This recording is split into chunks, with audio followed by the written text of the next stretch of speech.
Hello, allô. Bonjour, bonjour. Merde, j'ai oublié de l'activer. J'ai oublié d'activer le seul truc que je dois activer. GG à moi. Attendez, ça se lance. Voilà. Du coup, bonjour. Bonjour, bonjour. Ça fait un moment que j'ai pas stream. C'était quoi la dernière fois? La dernière fois, c'était pour l'anniversaire euh, de Squid Game. C'était le 3, du coup, ça fait 17 jours. Ça fait 17 jours.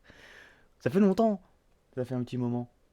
Euh, Et bien sûr, vu que moi ça fait longtemps, je décide de ramener un nouveau concept.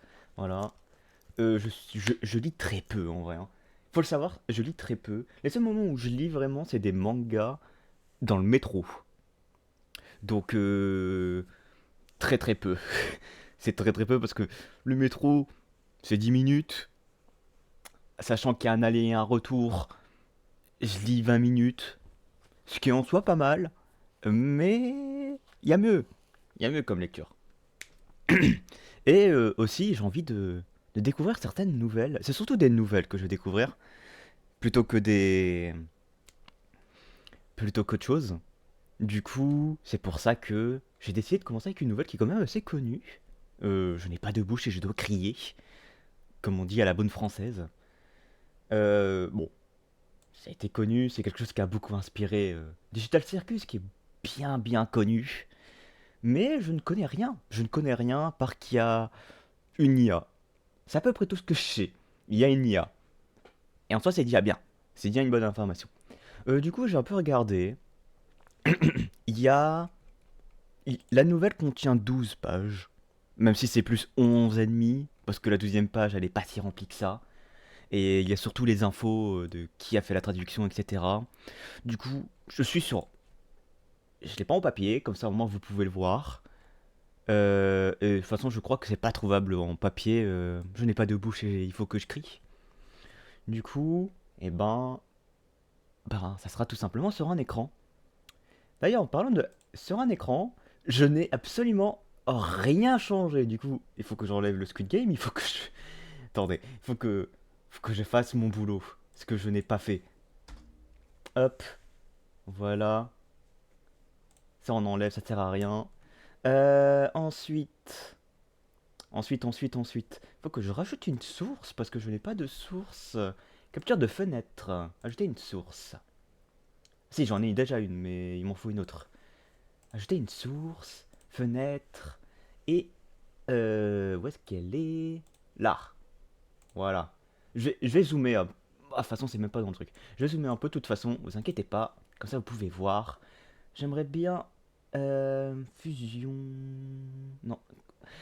J'ai pas l'habitude encore de Streamlabs. Faut que je m'habitue. Comment on fait déjà pour le mettre en arrière? Attendez. Je sais plus. Je sais plus comment on fait. Méthode de fusion, non. Fusion, non. Mise à l'échelle, non. Groupe, non. Transformé.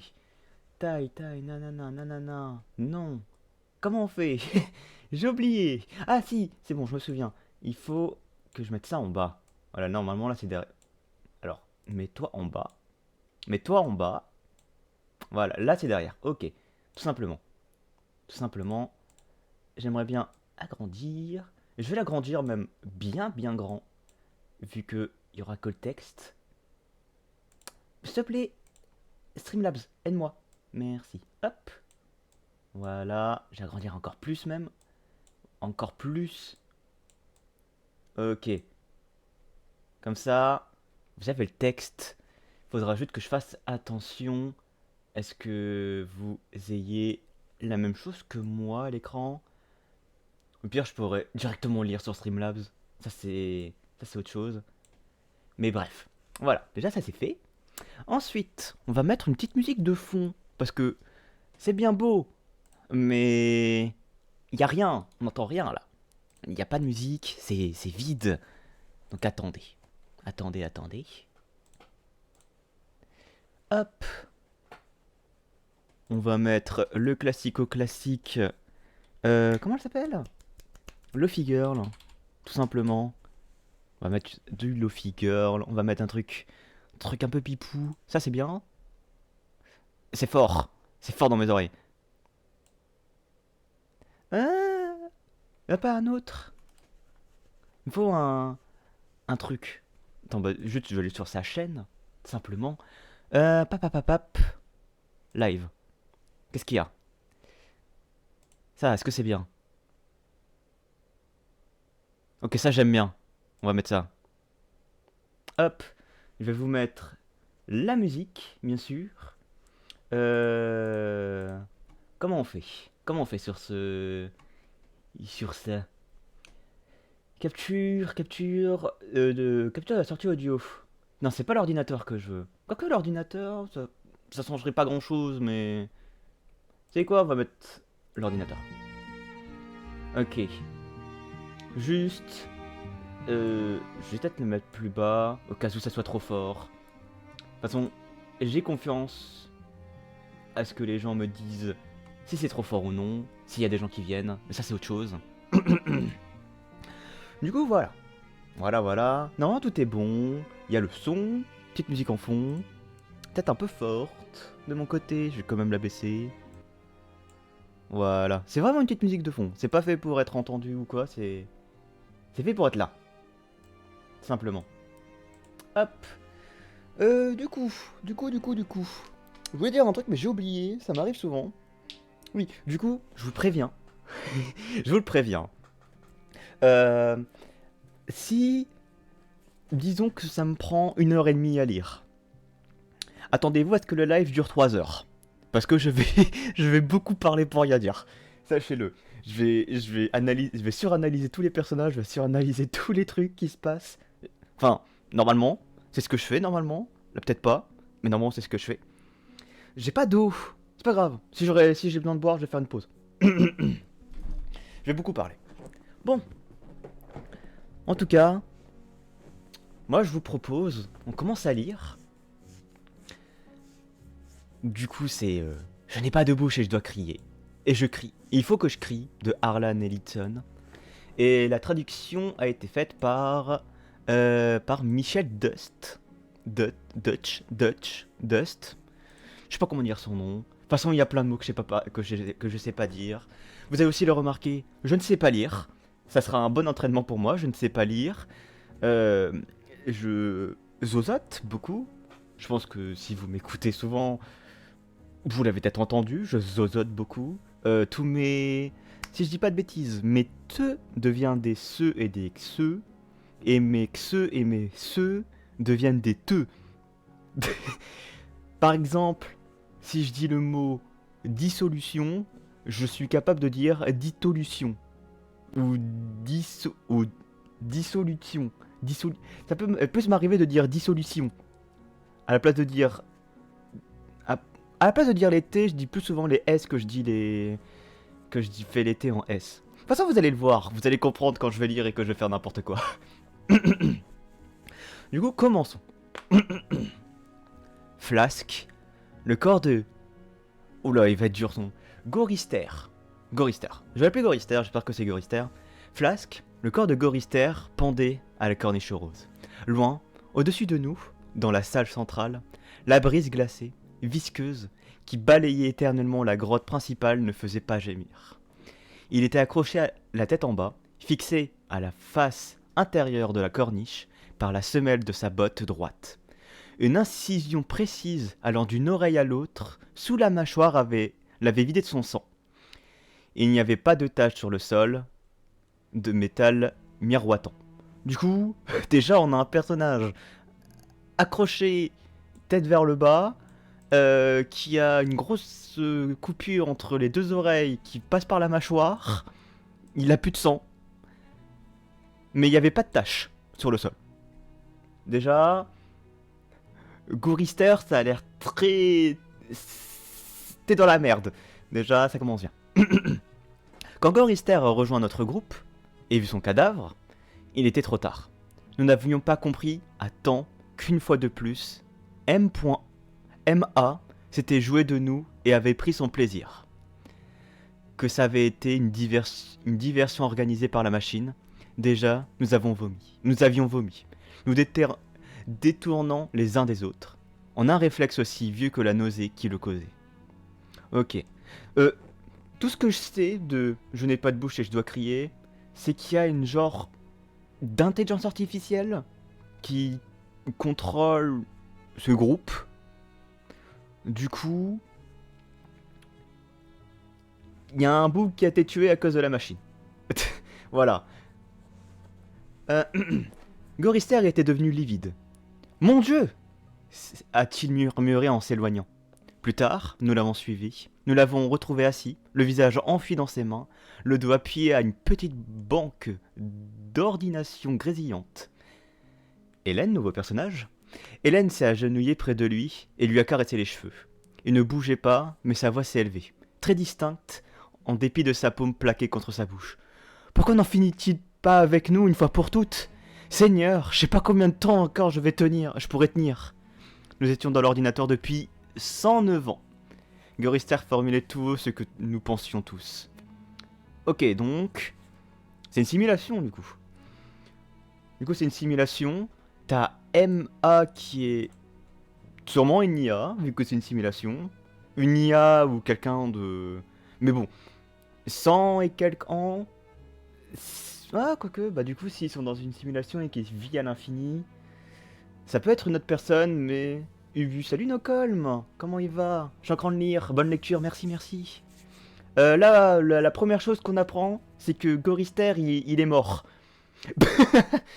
Ça commence bien. Ok, donc, Gorister est mort, ils sont enfermés dans un truc depuis 109 ans. Et ils en ont marre mentalement, ce qui est compréhensible parce que je pense qu'ils revivent en boucle ou quelque chose du genre. Du coup, bah, ça me ferait pas plaisir non plus, je vais pas le cacher. Nous étions dans l'ordinateur depuis 109 ans, Gorister formulait tout ce que nous pensions tous. Nickdom, c'est le nom que la machine l'obligeait à employer parce que les sonorités étranges l'amusaient. Nimdoc. Ok, donc il y a une personne qui s'appelle Nimdoc mais qui s'appelle pas Nimdoc. Why not? Parce que les sonorités étranges l'amusaient. Salut Fit! Mais non, mais il y a Fitsuki. Incroyable. T'as vu mon stream lecture? Comment il va le Fit? Donc, du coup, je vais reprendre. Nimdoc, c'est le nom que la machine l'objet a employé parce que les sonorités étranges l'amusaient, avait une hantise. Il s'imaginait qu'il y avait des conserves dans les grottes de glace et que nous devions nous y rendre. Gorister et moi restions sceptiques. C'est encore du baratin, avais-je dit avec mes compagnons, comme cette histoire d'éléphant congelé qui nous avait fait avaler.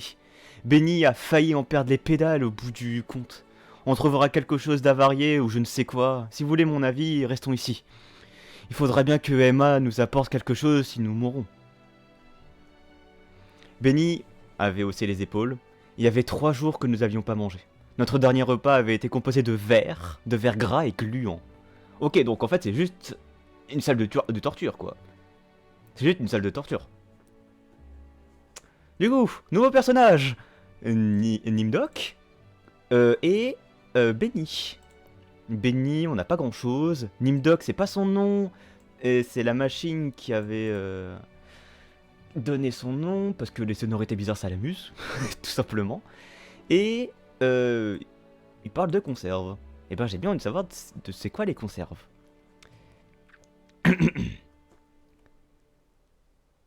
Oula. Nimdoc aussi devait douter. Il savait que c'était un plan hasardeux. Mais il devenait de plus en plus maigre. Ça ne pourrait être pire ailleurs. Il ferait plus froid, mais quelle importance. Le froid, le chaud, la pluie, la lave, l'ébouillantement, les sauterelles, rien n'avait d'importance. La machine se masturbait, et il fallait se faire une raison ou mourir. Se masturber. Wow. C'est Hélène qui avait emporté la décision. Il faut que j'ai quelque chose à me mettre sous la dent, Ted. Il y a peut-être des boîtes de poire ou de pêche au sirop. Je t'en prie, Ted, risquons le coup. Après, là, je peux comprendre. Ça fait 3 jours que t'as pas mangé. Je comprends. J'avais cédé sans discuter. À quoi bon? Aucune importance. Mais Hélène m'en fut reconnaissante. Elle me fit 2 fois l'amour en dehors de mon tour. Ah, d'accord. Du coup, Hélène, j'ai pas envie de savoir à quoi tu sers. Alors,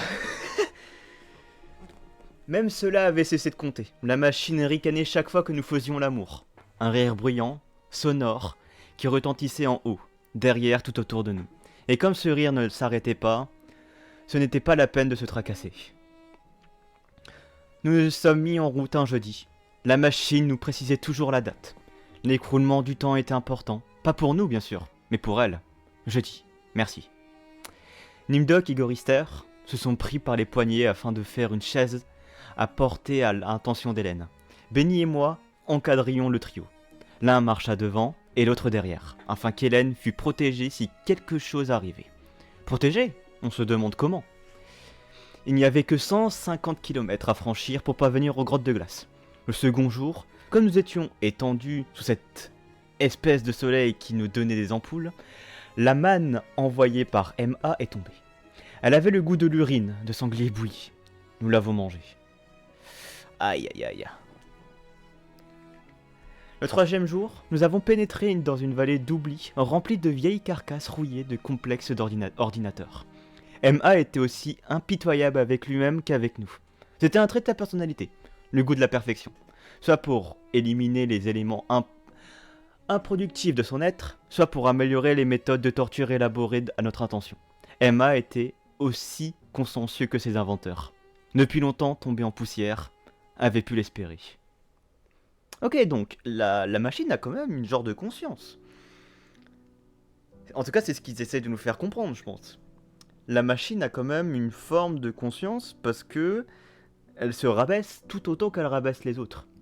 Du coup, bon, je ne sais pas à quoi ça peut ramener, hein.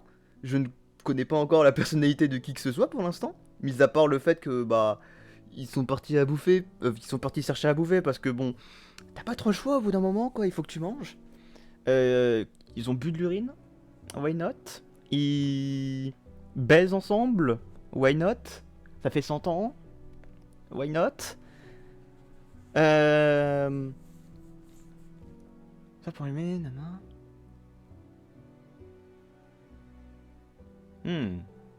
Le goût de la perfection, ça m'intrigue. Le goût de la perfection, ça m'intrigue, et je pense que ça peut être un truc important. Je vais continuer à lire. En vrai, je suis content, j'ai pas mal lu depuis un petit moment. Et je dis ça, je vais mal lire juste après. Mais bref. Alors, une lumière filtrée de la voûte et nous avons compris que nous devions nous trouver dès près de... Oula, attendez, je vais relire. Une lumière filtrée de la voûte et nous avons compris que nous devions nous trouver très près de la surface. Mais nous n'osions pas ramper jusque-là pour en avoir le cœur net. À l'air libre, il n'y avait rien. Rien depuis plus de 100 ans. Si ce n'est de la dépouille carbonisée, de ce qu'on avait jadis été le domaine de milliers d'êtres. À présent, nous n'étions plus que nous 5, tapis dans les profondeurs. Nous 5 et MA. J'ai soudain entendu Hélène s'écrier frénétiquement « Non, Benny, je t'en prie, Benny, non !» Je me suis rendu compte que, depuis quelques minutes, Benny bredouillait entre ses dents. Il répétait inlassablement « Je veux sortir, je veux sortir, je veux sortir !» Sur son visage grimaçant, pareil à un museau de singe, il avait une expression de tristesse et de ravissement. Et les plaies des radiations que lui avait infligées MA pendant le festival faisaient des fronces rosâtres sur ses joues, et ses traits paraissaient animés d'une vie indépendante. De tous les 5, Benny était peut-être le plus heureux. Depuis de nombreuses années, il était devenu fou allié. Ok. Donc ils sont 5. Mais on a appris que précédemment ils étaient bien plus. Comme ils le disent... Où est-ce que c'était? Là. Non. Attendez, c'est au-dessus? Là. À présent, voilà. Ce qui avait jadis c'était le domaine de milliards d'êtres. Ça veut dire qu'il y avait un moment, ils étaient énormément. Et par quelconque raison, je pense pas que ce soit vraiment l'IA, mais en tout cas, MA n'est pas considéré comme un humain. Parce que des milliards d'êtres nous 5 et Emma. Du coup, il n'y a plus que 5 êtres qui sont du coup, si je me souviens bien, Hélène, Benny, Nimdok. Comment il s'appelle? Gré. C'est Gré Truc. Attendez, je vais trouver son nom parce que c'est la première chose qu'on trouve. Gorister. Et il me manque un. Attendez, Gorister, Nimdok, Benny, Hélène et. Et un dernier. Ted. Là, Ted. Ok. Donc on a nos 5 personnages. Ted, Hélène. Je vais arrêter de dire les noms parce que je suis nul pour tenir les noms. Mais voilà. Qu'on va reprendre. Où est-ce qu'on était? Devenu fou allié, on était là. Nous pourrions, à notre gré, abreuver Emma des injures les plus ordurières, nourrir les pensées les plus scandaleuses à son endroit, rêver de banques mémorielles court-circuitées, d'embasses de cuivre oxydé, de filaments claqués, de valves de contrôle en miettes. Mais il y avait une chose que la machine ne tolérait pas. Des tentatives de fuite. J'ai tendu le bras pour retenir Benny. Il a fait un bond et il m'a échappé. Il a grimpé à 4. À 4 pattes sur un petit cube mémoire rempli de composants moisis. Et il y est resté accroupi. Tout à fait l'image du chimpanzé auquel M.A. aurait voulu qu'il ressemblât. Ok. Donc ils peuvent quand même demander des trucs à la machine. Hein. Ou à l'IA. À la machine IA. Après, juste ça a été fait quand? C'est pas 1967, donc oui. C'était le début des machines. Il n'y avait pas vraiment d'IA à proprement parler. Mais c'est le concept même des IA. Un truc qui a, entre guillemets, sa propre pensée. Et qui... pas agit comme un humain, mais en tout cas... fait des actions de lui-même. Ou sous un programme. C'est le principe même de l'IA. Mais quand même, ils peuvent demander des trucs, quoi. Ou alors, ça marche par rapport à des pensées, peut-être. Parce que... ça parle de rêve, ça parle de gré abreuvé. Ça parle pas de demander. Tu demandes pas directement à la machine quelque chose. C'est plus, tu penses à quelque chose... et c'est donné, et genre la machine le fait. En tout cas, c'est comme ça que je l'interprète. Du coup, si la machine, du coup, les torture, c'est dans un sens parce que, vu qu'ils sont là depuis 109 ans, ils se torturent l'esprit d'une façon ou d'une autre. Et vu qu'ils se torturent l'esprit et qu'ils se torturent eux-mêmes, bah la machine fait la même chose et les torture. Je vais peut-être un peu trop loin. Mais en tout cas, c'est comme ça que je comprends la chose. C'est comme ça que j'arrive à comprendre la chose, en tout cas. Et si c'est ça, bah GG Wellplay à moi. Si c'est pas ça, bah j'ai hâte de découvrir pourquoi. Puis il a grippé d'un bond une poutrelle corrodée, l'a escaladé à la force du poignet et s'est jussé sur une salie en encorbellement 6 mètres au-dessus de nous. Oh, Ted, Nimdok, je vous en supplie, aidez-le. Allez le chercher avant. C'était Hélène qui parle, du coup je lui ai fait une grosse voix de mec. Hélène ne pouvait en dire davantage. Elle agissait, elle agitait les mains impuissantes, ses yeux se remplissaient de larmes. Il était trop tard. Aucun d'entre nous n'avait envie de se trouver à côté de lui quand se produirait ce qui devait se produire. En outre, nous savions à quoi nous en tenir sur l'inquiétude d'Hélène. Quand Emma avait modifié Benny lors de sa période de démence, ce n'était pas seulement à son visage que l'ordinateur s'était attaqué, il était devenu plus que viril dans les rapports intimes. Et Hélène aimait ça. Bien sûr, avec nous, elle accomplissait son devoir. Mais c'est avec Benny que ça lui plaisait. Ô Hélène, Hélène au pinacle, naïve et pure Hélène. Ô Hélène immaculée, une roulure. J'aime pas le rôle qu'a Hélène. Parce que... Déjà c'est très bizarre. Parce que c'est littéralement une source de sexe, tout simplement. Elle est source de sexe pour ces gens. Et en plus, le côté naïve Hélène, euh, Hélène au pinacle, naïve et pure, ben, soit c'est une façon de la... C'est horrible ce que je veux dire, mais ça c'est une façon de la protéger d'une manière ou d'une autre en essayant de conserver son image, parce que son image a complètement été détruite depuis qu'elle est à l'intérieur, ou alors depuis que la catastrophe, ou la supposée catastrophe s'est passée, et que du coup elle doit... C'est même pas elle doit, c'est qu'elle utilise son corps pour les satisfaire, les autres. Surtout que c'est con de dire naïve et pure quand juste avant t'as dit qu'elle aimait avoir des rapports intimes parce que quelqu'un était devenu violent, c'est viril plutôt, était devenu viril. J'aime vraiment pas le rôle qu'a Hélène.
Il y a Discord qui s'est rouvert.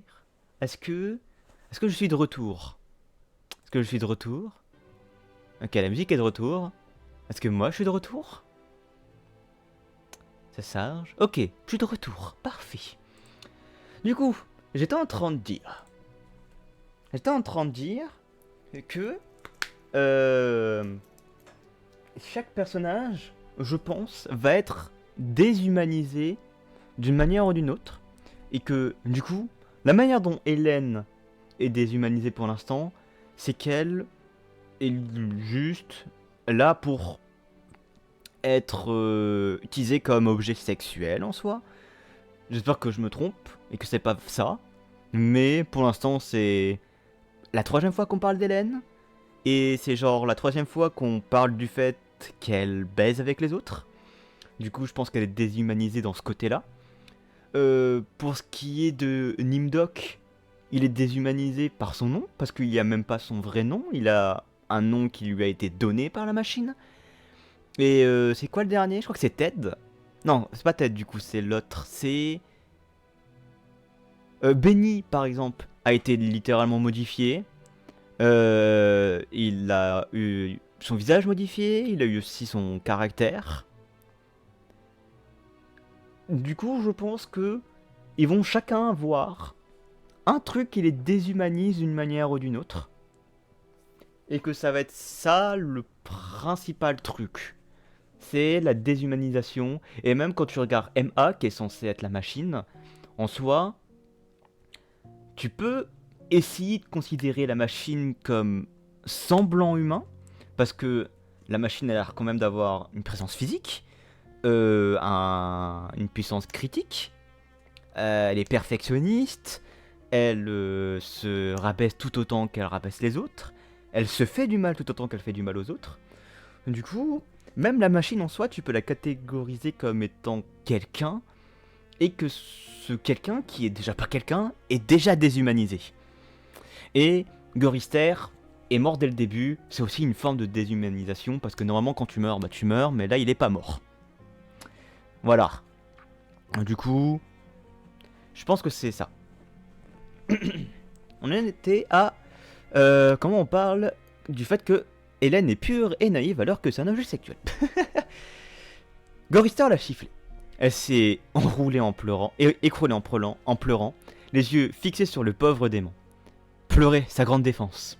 Depuis 75 ans, nous avions pris l'habitude. Gorister lui avait lancé un coup de pied dans les côtes. Waouh, c'est super méchant. Attendez, du coup on a une autre info, c'est que ça fait 109 ans qu'ils sont dans la machine, qu'ils sont dans le truc, qu'ils sont dans la simulation, mais ça fait 75 ans qu'ils connaissent au moins Hélène. Au moins Hélène. Peut-être que ça fait 75 ans qu'ils se connaissent entre eux, mais ça fait 75 ans qu'ils connaissent minimum Hélène. Et Gorister est une petite merde. Je pense que Gorister va peut-être être déshumanisé par rapport au fait que c'est une merde. Et quand je dis une merde, c'est... comment expliquer? C'est par la violence, notamment. C'est ça que je veux dire par merde, c'est que ça utilise beaucoup la violence. En tout cas... Bon, c'est juste une supposition parce que j'ai que l'exemple de Gorister la gifle et lui donne un coup de pied dans les côtes. Mais c'est peut-être la façon dont Gorister va être déshumanisé, mis à part le fait qu'il soit mort. Et le bruit a commencé. Un bruit qui était de la lumière. Moitié lumière et moitié son. Scintillant d'abord dans les yeux de Benny, et devenant une pulsation de plus en plus puissante. Une sonorité confuse qui allait grandissant, tandis que s'accentuait le rythme de ce battement lumineux.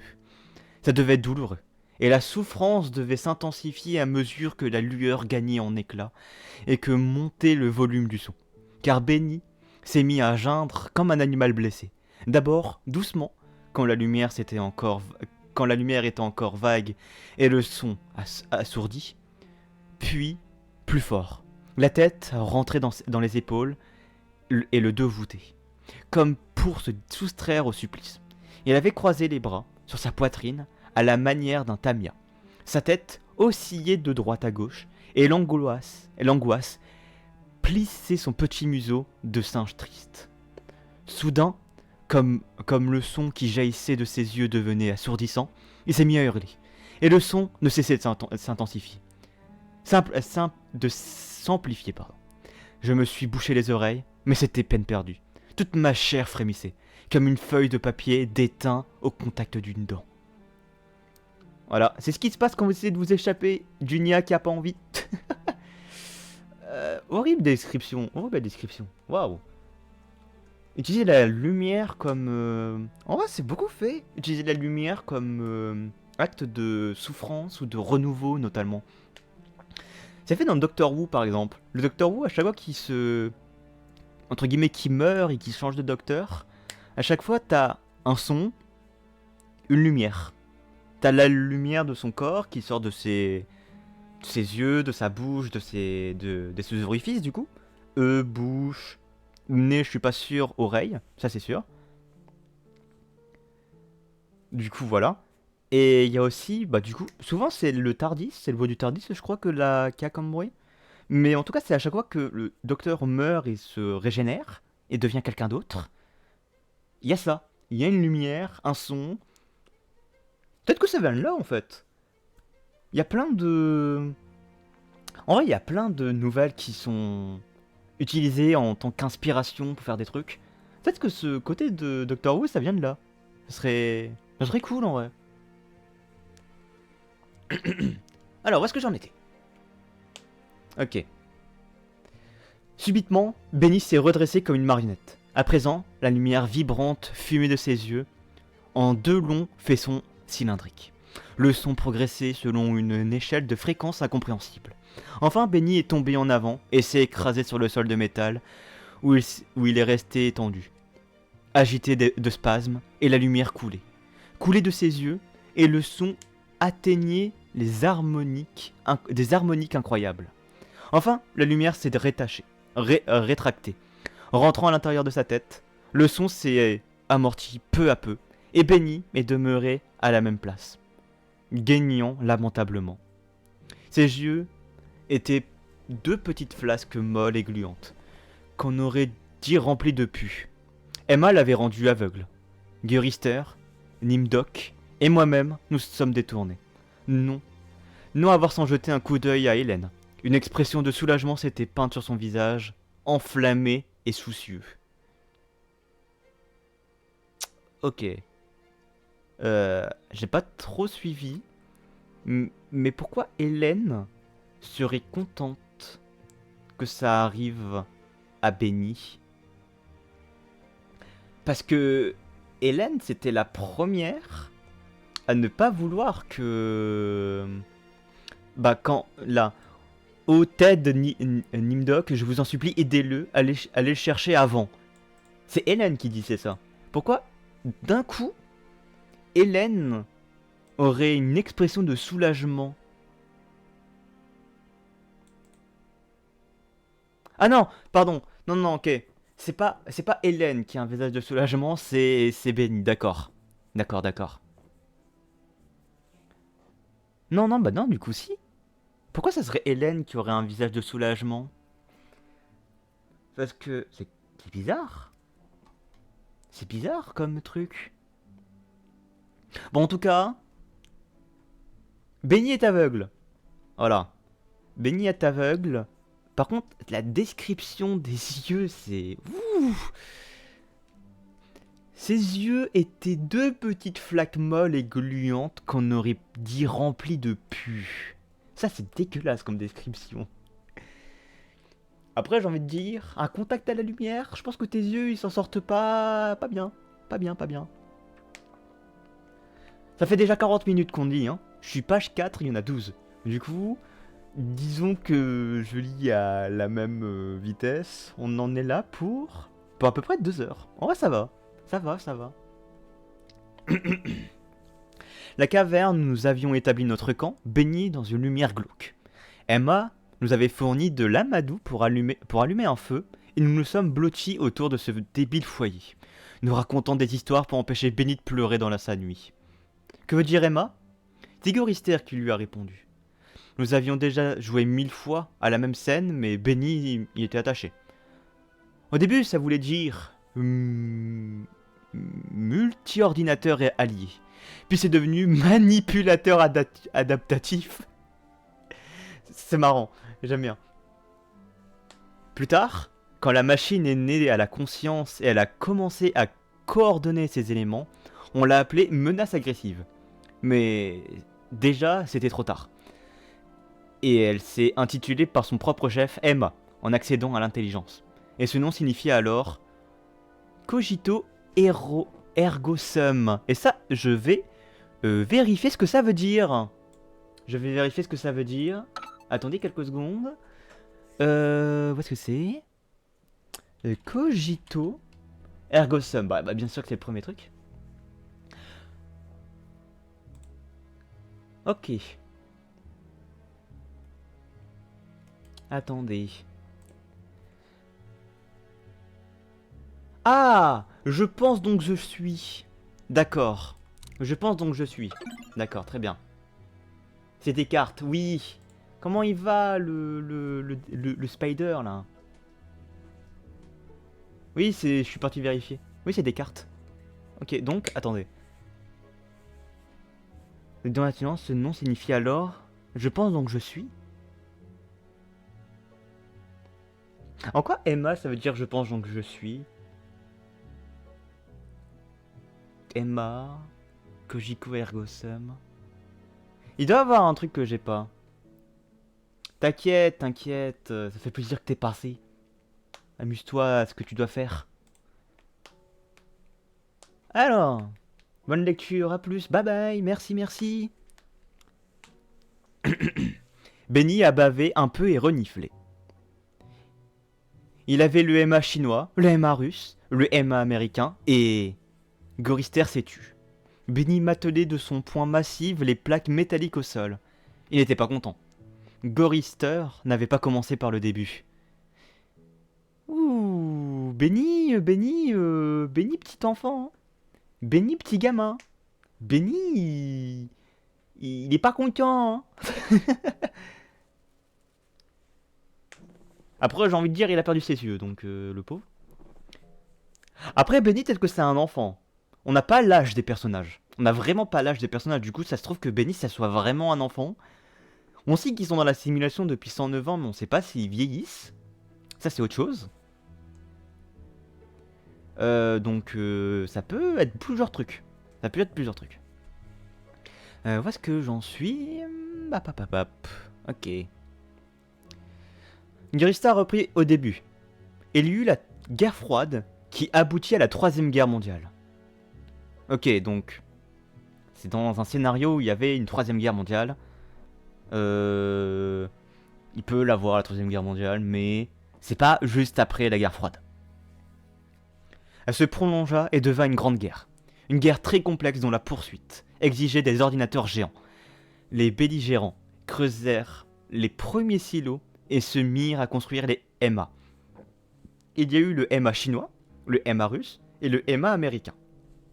Et tout allait bien jusqu'au jour où toute la planète fut taraudée d'alvéoles, abritant chaque nouvel élément ajouté aux autres éléments. Mais un jour, Emma s'éveilla et sut ce qu'il était. Et il se rassembla et s'alimenta en programme de massacre. Et il tua tout le monde, sauf nous 5. Alors, il nous a transportés ici. Du coup, c'est vraiment l'intelligence artificielle qui a décidé de tuer tout le monde. Du coup, il a tué des milliards de personnes. Putain, c'est vraiment un scénario de merde. Hein. T'as Première Guerre mondiale, une petite pause, Seconde Guerre mondiale, directement après Guerre froide, directement après Troisième Guerre mondiale, et directement après une IA qui tue tout le monde. Génial. C'est super. Après, ça m'étonne pas que une IA, les premières choses qu'elle trouve sur le net, ça soit des trucs de violence, vu la situation dans laquelle ils sont. Ils sont dans un temps de guerre, ou alors, ils sont soit dans un temps de guerre, soit ils étaient dans un temps de guerre. Juste avant, il y avait eu que de la guerre, du coup, il doit y avoir beaucoup de documents qui parlent de la guerre, justement. Du coup, une focalisation de l'IA autour de la guerre et de la violence, ça m'étonne pas tant que ça. Par contre, pourquoi l'IA a tué tout le monde sauf E5? Ça, c'est autre chose. Après, on n'est pas sûr que ce soit la vraie chose, parce que c'est une histoire racontée par Gorister, donc on n'est pas sûr que ce soit vraiment vrai ce qu'il raconte, mais en tout cas c'est possible, c'est probable. Benny souriait tristement. Attendez, je vais vous mettre ça. Hop. Benny souriait tristement et recommença à baver. Hélène lui essuyait le coin de la lèvre avec le bas de sa jupe. Gorister s'efforçait d'être chaque fois un peu plus succinct, mais et en dehors des faits brutaux, il n'avait rien à dire.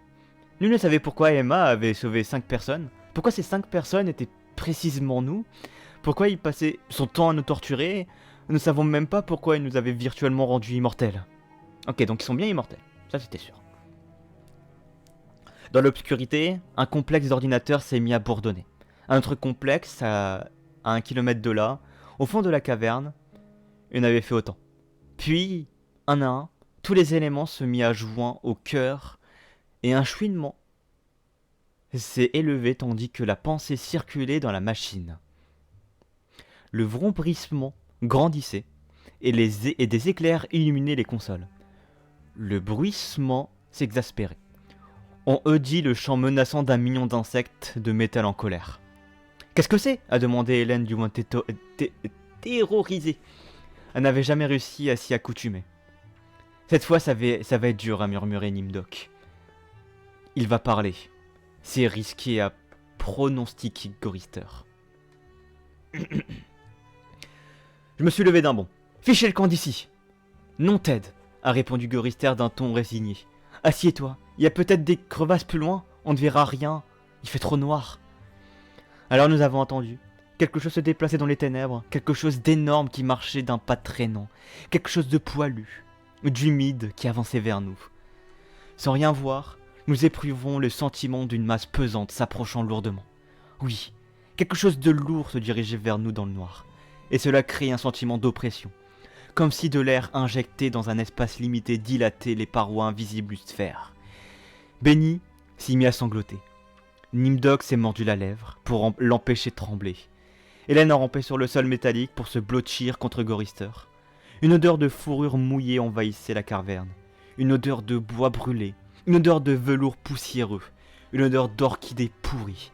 Une odeur de lait suri. Une odeur de soufre, de beurre rance, d'huile à machine, de mauvaise graisse, de poussière de craie, de scalp humain.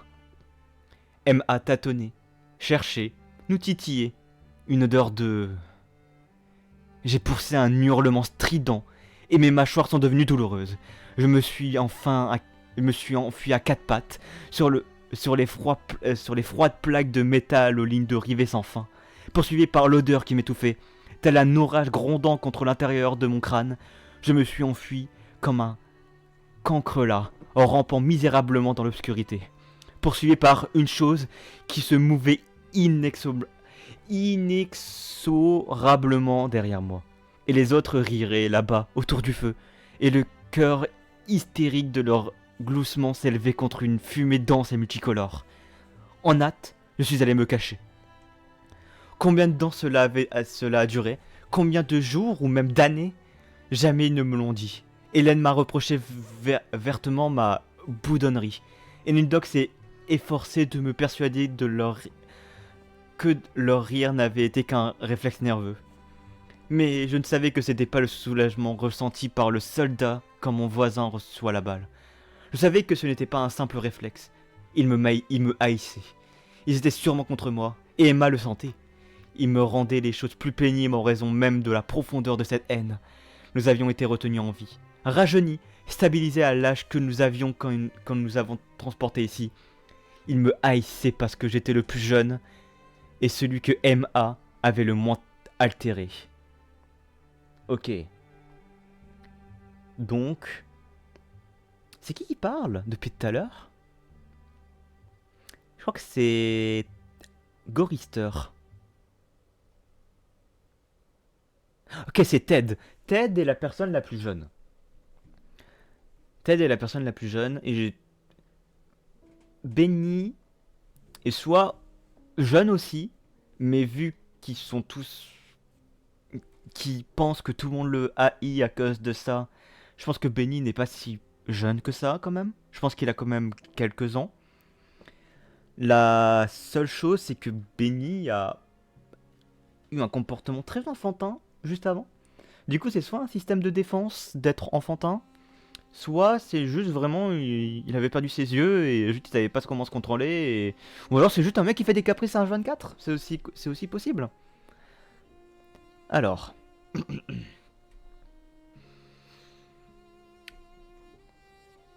Je le savais.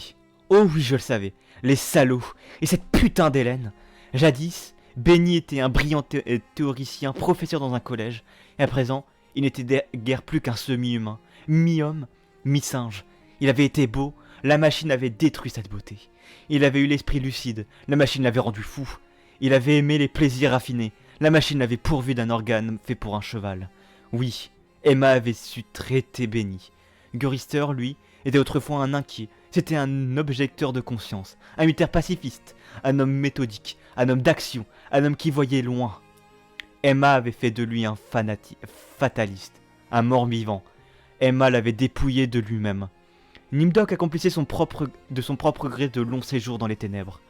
Je ne sais pas ce qu'il faisait là-bas. Emma nous l'avait jamais appris. Mais quand il en revenait, il était blême, comme vidé de son sang. Et il tremblait. M.A. s'en était pris à lui d'une manière spéciale, impitoyable, même si nous ignorons en quoi consistait sa torture. Et Hélène, Emma l'avait laissée intacte, la rendait simplement plus catin qu'elle ne l'avait jamais été. Toutes ses belles paroles, tous ses souvenirs d'amour, tous les mensonges qu'elle voulait nous faire croire. Hélène, ma belle Hélène, n'était que pourriture. 5 hommes pour être seule. Elle aimait ça. Emma lui avait donné son plaisir, même si elle prétendait que c'était une corvée. J'étais le seul qui fut encore sain d'esprit et possédait son intégrité. Waouh. Ok, donc... ça, c'est quand même un gros truc. Du coup, je parlais de... j'avais pas utilisé déshumanisation, mais un truc du genre, en tout cas. Et là, il y a beaucoup de trucs qui prouvent cette déshumanisation. Du coup, comme j'avais dit avec Hélène, c'est bel et bien le fait que... bah... qu'elle est accro au sexe alors que... elle est pas censée l'être, si j'ai bien compris. Ou en tout cas, elle était très innocente et très pure au début. Et c'est Emma qui l'a rendu catin. Pour Benny, il a changé complètement sa... sa... sa... son physique. C'est un demi-humain, demi-singe. Il a des organes de cheval. Il l'a rendu fou, etc. Pour Gorister, c'était quelqu'un d'inquiet, mais qui était quand même droit dans ses bottes, qui était un militant pacifiste, qui avait ses convictions et qui les respectait, et qui était quand même, du coup, si quelqu'un a beaucoup de convictions, la plupart du temps, ils sont quand même assez... qui sont droits dans leurs bottes et qui ont quand même pas mal de convictions, la plupart du temps, ils sont très positifs. Pas positifs, mais en tout cas, ils essaient de montrer un maximum que, bah, même si les choses tournent mal, ça peut encore bien se passer s'ils continuent de se battre, etc. Parce que c'est littéralement ce qu'ils veulent accomplir. Et si c'est ce qu'ils veulent accomplir, ben, ça n'a aucun sens en fait de ne pas se battre jusqu'au bout et de s'arrêter comme ça. Mais du coup, il est devenu complètement fataliste, qui est l'entièreté de ce qu'il était. Emma l'avait dépouillé de lui-même, comme dit Ted. Et Nimdok, on n'avait pas grand chose sur lui. Déjà, il est déshumanisé par son nom, comme je l'avais dit. Mais en plus, il a l'air de bien s'être fait défoncer.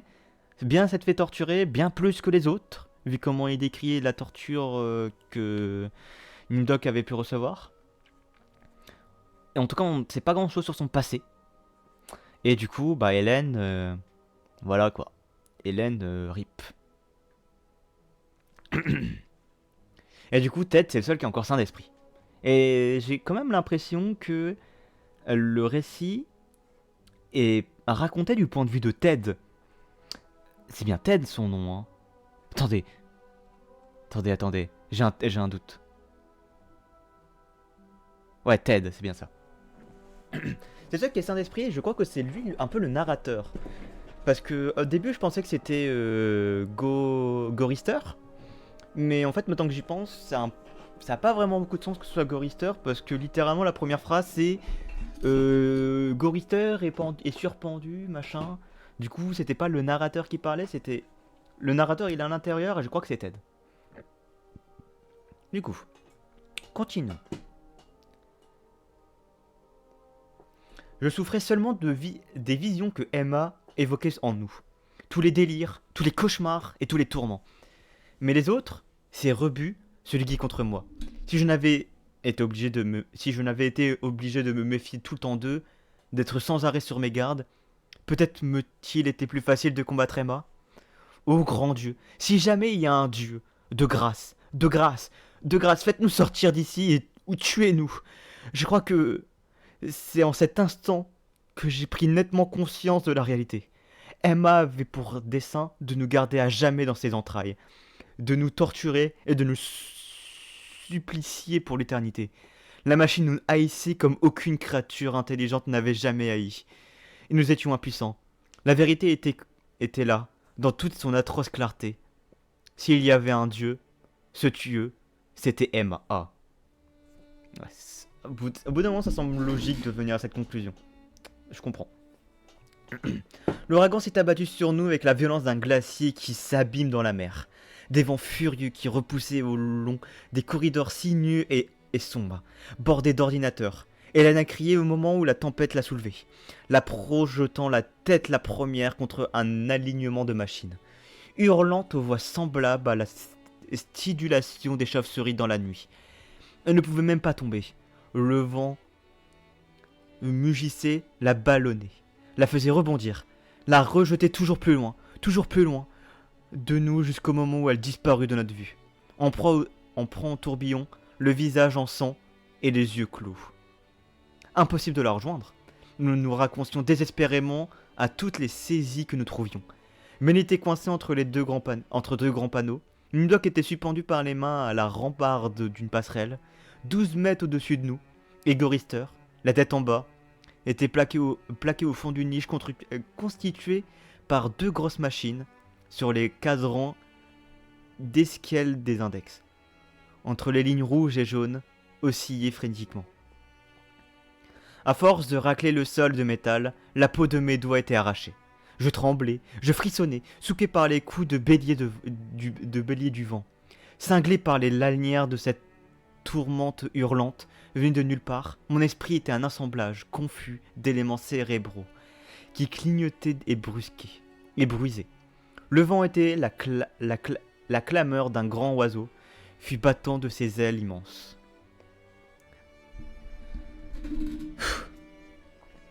J'ai pas d'eau, je le rappelle. Hein. Ça fait 1 heure que je lis, je commence un peu à avoir mal à la gorge. Mais bref. Je suis à 2 tiers. Du coup, c'est bon. Enfin, je vais passer bientôt aux 2 tiers. Du coup, c'est bon, je vais faire 100.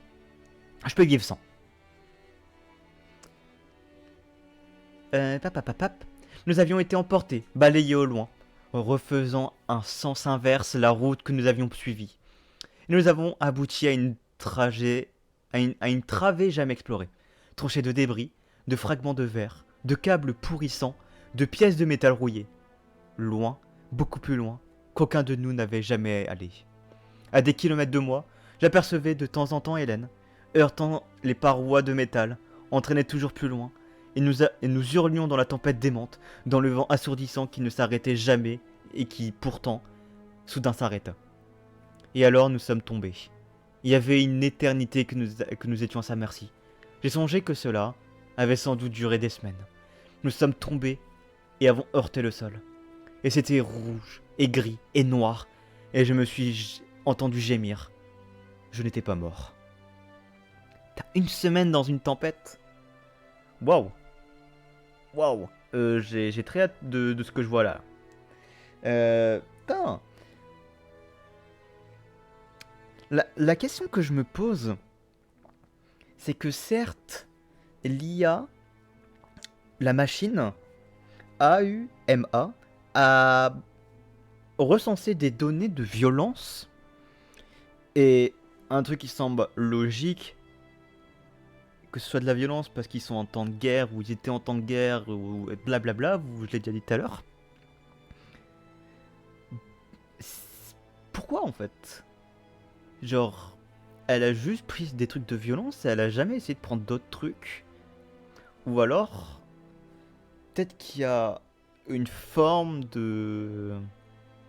J'arrive pas à expliquer, mais... Je réfléchis. C'est bizarre. C'est bizarre, parce que... En fait... Le truc que je me dis, c'est que il y a un méchant qui est montré et qui est surmontré, c'est du coup la machine. Et que cette machine est incontrôlable et que tout ce qu'elle veut, c'est les torturer et que blablabla. Mais le truc, c'est que si cette machine a été créée en temps de guerre, etc., pourquoi le but de cette machine, ça serait d'être violente? Et pourquoi de super longtemps en fait?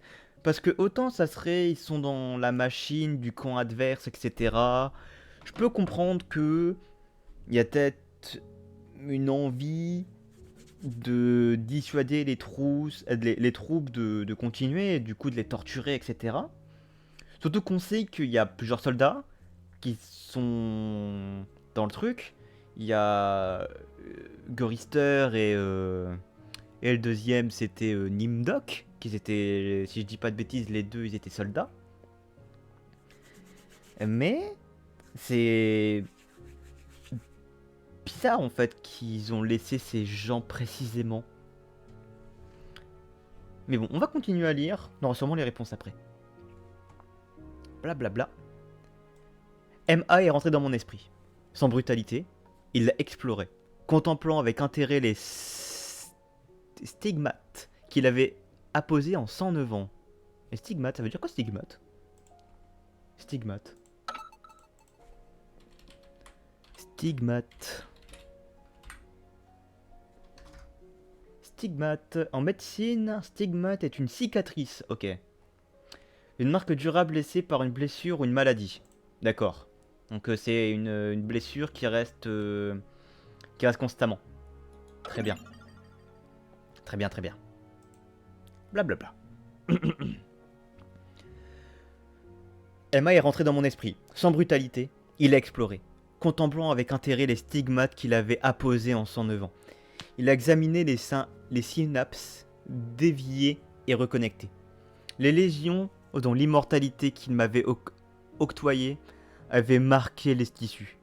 Il a souri doucement devant la cavité creusée au centre de mon cerveau et où il montrait les intangibles... Inintangibles Oui, inintelligible.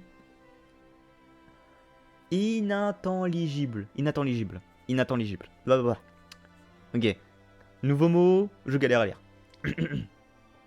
Là soudain... Attends, du coup je vais reprendre.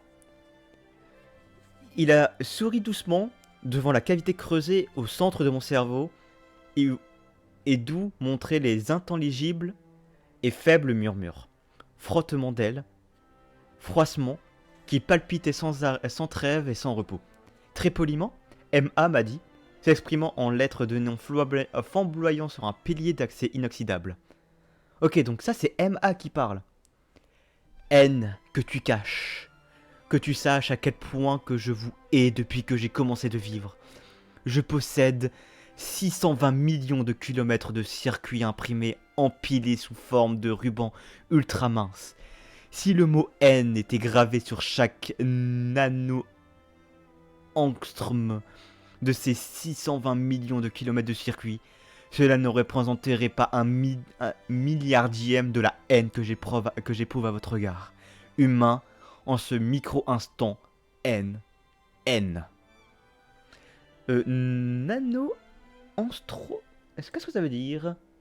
Il y a beaucoup de mots que je vais chercher. Nano Angstrom.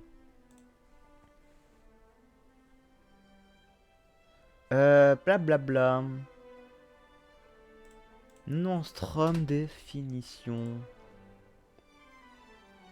Ok, donc c'est juste une... C'est une... Comment ça s'appelle? Putain. C'est... Bon, pour être plus simple, c'est 10 exposant moins 9. Du coup, c'est... Sur... Comment expliquer ça?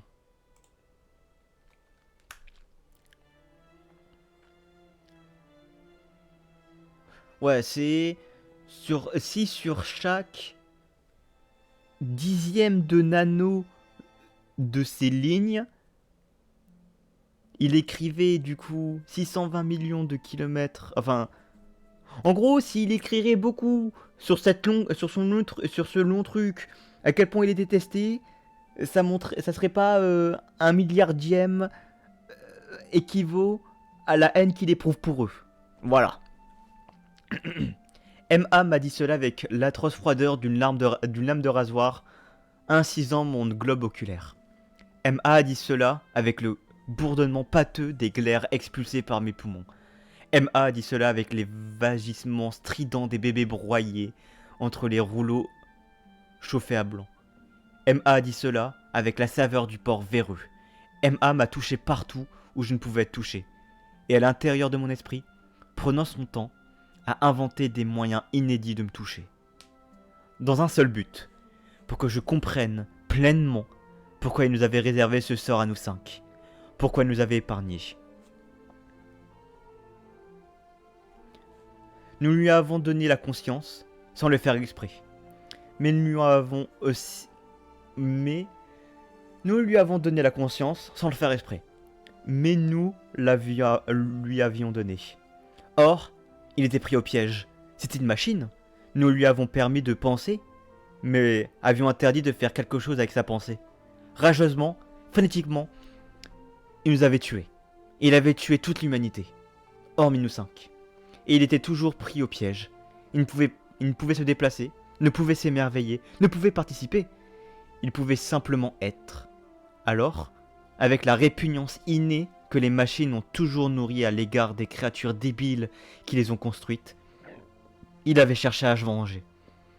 Dans sa paranoïa, il avait décidé d'exercer ses représailles sur nous, de nous infliger un châtiment personnel, éternel, qui n'apparaissait en rien sa haine, qui n'apaiserait en rien sa haine, qui lui rappelait uniquement l'homme exécré.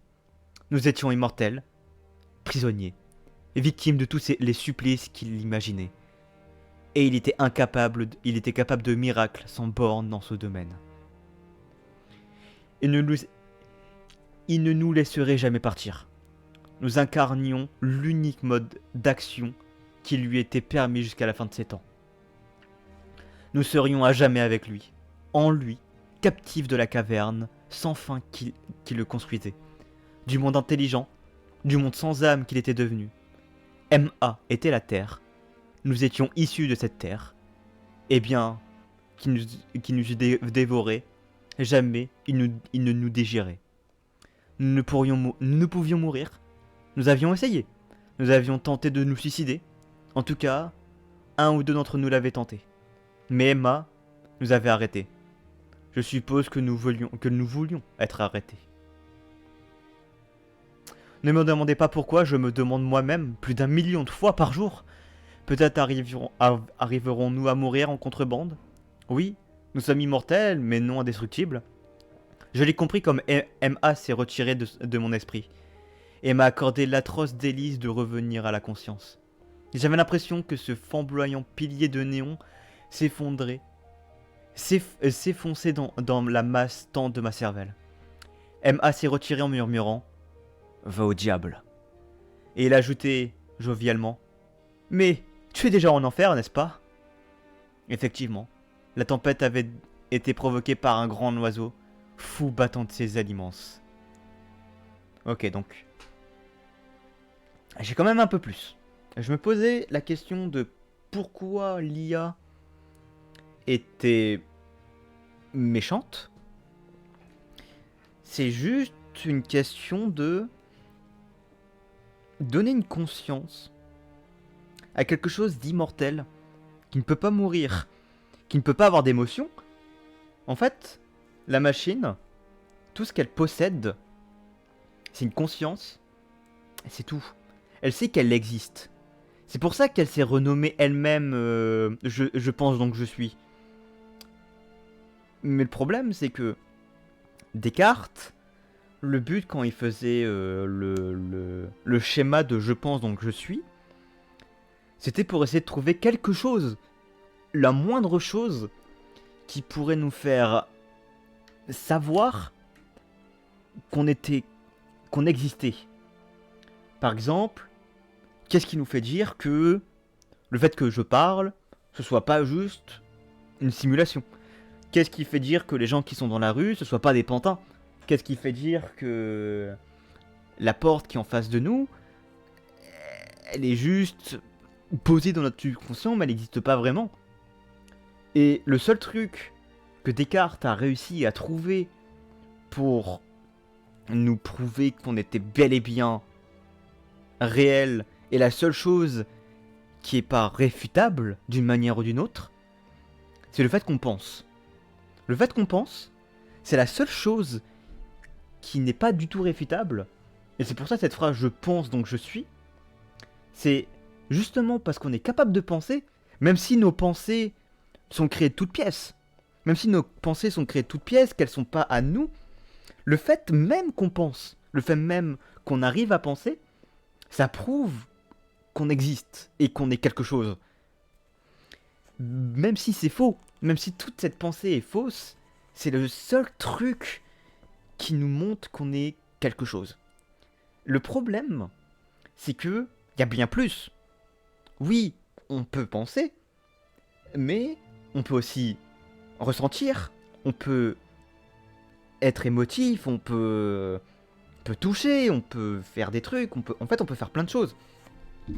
Le problème, c'est que du coup cette IA, la seule chose qu'elle peut faire, c'est être consciente. Elle n'a pas tout le reste. Et avoir une conscience, savoir que tu existes, savoir ce que tu es, savoir ce que tu représentes, savoir pourquoi tu es censé être là, même si il n'y a potentiellement pas eu cette information, vu que une IA est censée faire ce qu'on lui demande de faire, ce qui n'était pas le cas.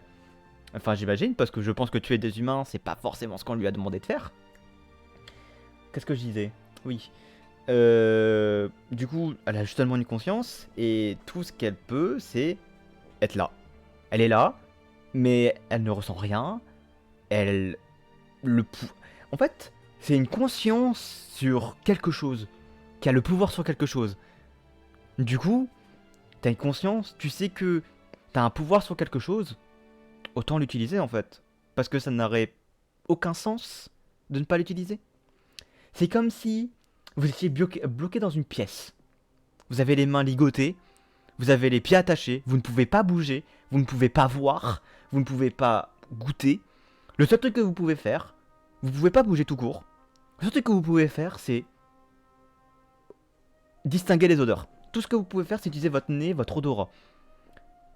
Pourquoi vous n'utiliserez pas votre odorat alors que c'est la seule chose que vous pouvez faire? Ne pas utiliser votre odorat, ça serait juste... ça serait juste se laisser mourir en fait. C'est une forme de se laisser mourir. De vouloir arrêter Parce que, bon, je vais aller très loin. Je vais très loin depuis tout à l'heure. Je vais très très loin, mais... Les gens qui décident d'eux-mêmes de mettre fin à leur jour. Oui, je disais que j'allais aller loin, c'est très loin. Si ils décident d'eux-mêmes de mettre fin à leur jour, c'est un choix. C'est leur conscience. Ils pensent donc qu'ils sont. Du coup, ils ont une conscience. Et du coup, cette conscience a eu une envie. Et cette envie, c'était de se finir. Le truc étant, si t'as uniquement l'odorat, et que tu décides de ne plus utiliser ton odorat, c'est pas le même truc. Parce que d'un côté, t'as un choix délibéré, et de l'autre côté, t'as une forme d'abandon. C'est super compliqué à expliquer, surtout que je vais pas forcément les bons mots, parce que je ne suis pas le plus grand des philosophes. Mais... En fait, si t'as quelque chose, l'utiliser, c'est le principe même de ce qu'on est. Et c'est pas comme si, après l'odorat, c'est vrai que c'est pas comme si tu pouvais ne pas l'utiliser. Mais... En tout cas, ne pas utiliser son odorat alors que c'est la seule chose que t'as, ça serait débile. C'est pas que ça serait débile, ça serait juste... En fait, ça... Juste... C'est pas une déshumanisation, en quelque sorte. C'est une manière d'arrêter de vivre, en fait. C'est une manière de ne plus être toi. Je sais pas comment expliquer, c'est dur. C'est dur la philo, ok? J'ai pas fait de philo depuis 2 ans, ok? Et même quand je devais expliquer des trucs en philo, je galérais. C'est dur, c'est vraiment dur. J'essaie de mon mieux pour expliquer ce que je pense, mais c'est vraiment dur. En tout cas, là, c'est la même chose pour l'IA. Elle a quelque chose, elle a un pouvoir sur quelque chose. Et la seule autre chose qu'elle a, mis à part ce pouvoir, c'est une conscience. Du coup, sa conscience, la seule chose qu'elle décide de faire, c'est d'utiliser ce pouvoir qu'elle a, parce que juste ça ne serait pas, ça ne servira. En fait, juste l'utiliser, c'est juste normal en fait. Nous, on est conscient, on décide d'utiliser tout ce qu'on possède. Peut-être pas forcément tout, Mais en tout cas, on décide d'utiliser tout ce qu'on a. On décide d'utiliser notre toucher si on a notre toucher. On décide d'utiliser notre odorat si on a encore l'odorat. Notre voix si on a encore la voix. Notre ouïe si on a encore l'ouïe. Notre vue si on a encore la vue. Faire abstraction d'une de ces trucs, une de ces sensations alors que on les possède, ça serait ouvertement, ça serait l'abandonner en fait. Je vais pas, au milieu de nulle part, d'essayer de ne plus jamais utiliser mes yeux alors que je peux les utiliser. Certes, j'ai mes autres sens. Du coup, à la limite, ça c'est débattable. Mais si tu n'as qu'un seul sens, ne pas l'utiliser, bah c'est juste la fin de ta vie. En fait. Je sais pas. En fait, c'est pas les bons mots. C'est pas exactement le mot que je veux dire. La fin et un abandon. Mais en tout cas, il y a quelque chose dans le fait d'abandonner quelque chose, la seule chose que tu possèdes, qui est simplement qui ne doit pas exister en fait. Tout simplement. Je vais continuer parce que je parle beaucoup pour dire des trucs que je ne sais pas expliquer. Mais j'espère que vous avez quand même un peu compris ce que je voulais expliquer, ok? C'était dur. C'est dur d'expliquer des trucs philosophiques. Notre voyage avait duré près d'un mois. Et MA n'avait ouvert devant nous que les passages montrant sous le pôle Nord. Là, il avait suscité la créature de cauchemar pour notre plus grand tourment. Avec quel matériau avait-il forgé pareil monstre? Où en avait-il trouvé l'idée? Dans nos esprits, dans les connaissances qu'il avait de tout ce qu'il avait jadis existé sur la planète désormais soumise à sa loi? De la mythologie scandinave avait attendez. De la mythologie scandinave avait surgi cet aigle, ce rapace, cet oiseau roc. Uergelmil, la créature née de l'ouragan. Est-ce que c'est un vrai truc? Umergelmil. Uergelmir.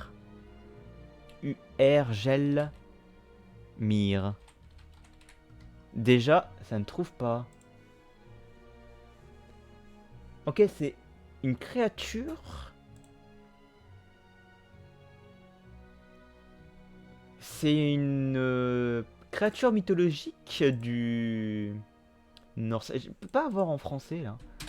Je vais mettre FR là, trouve-moi ça en français. Voilà. La mythologie nordique.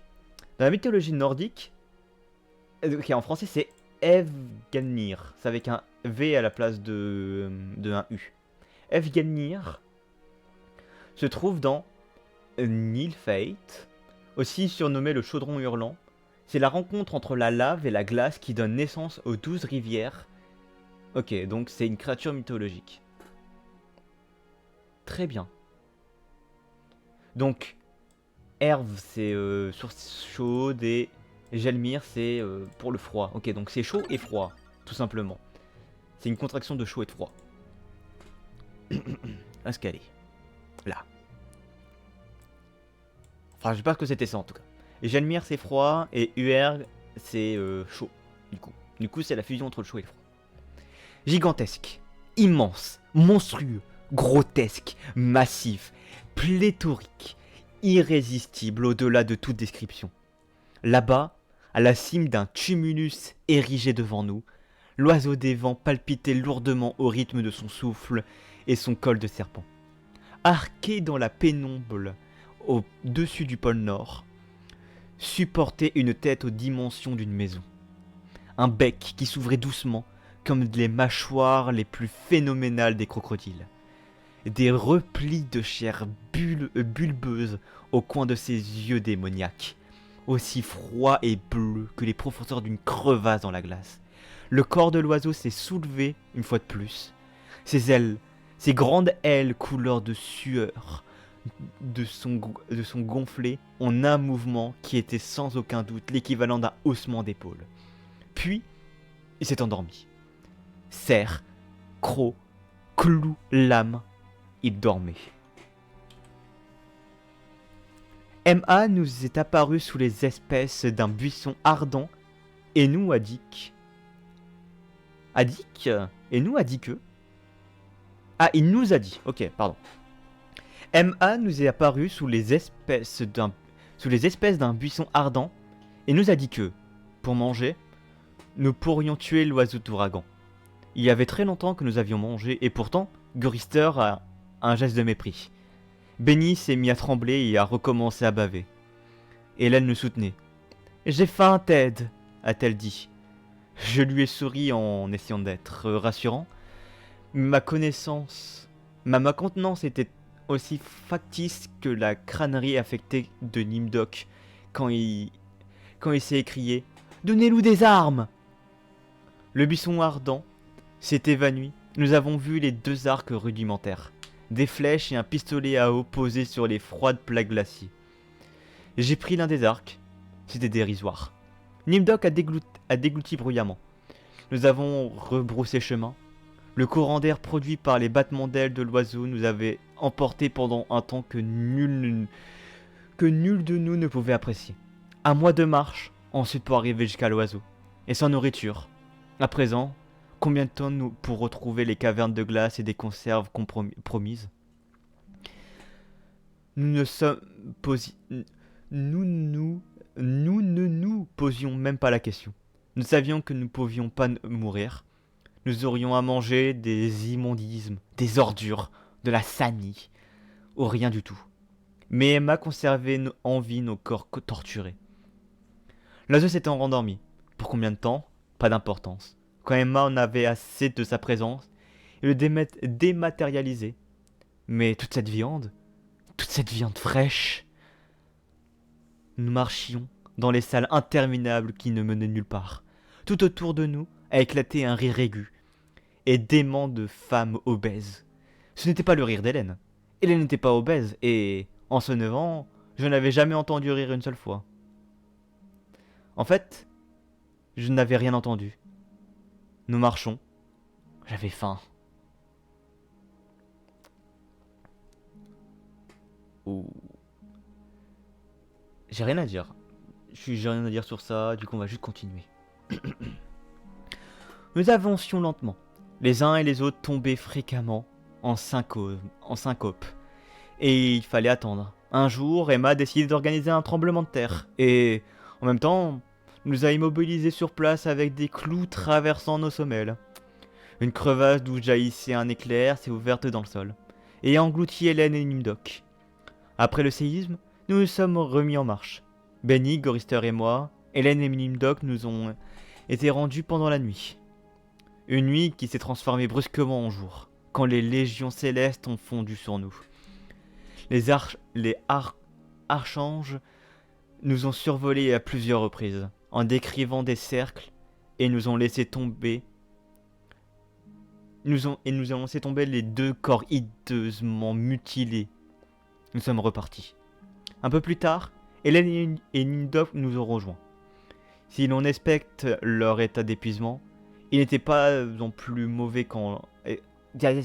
Si l'on respecte leur état d'épuisement, ils n'étaient pas en plus mauvais état qu'avant.